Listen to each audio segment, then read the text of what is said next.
صدقه ترمشم د اخلاق په سر دی محمد زمان نبی دی.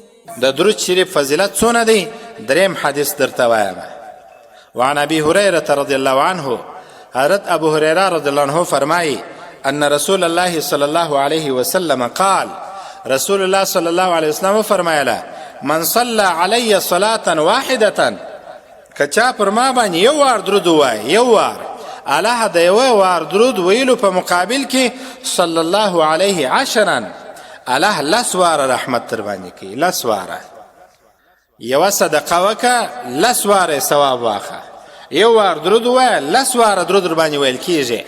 د الله قانون دا دی او د الله د ذات سره شای هم ده.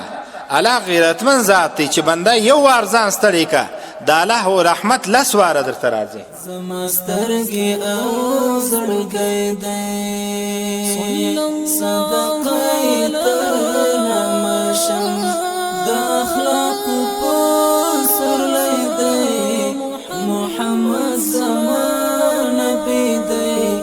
زما سترګې او زړګی دی، زما سترګې او زړګی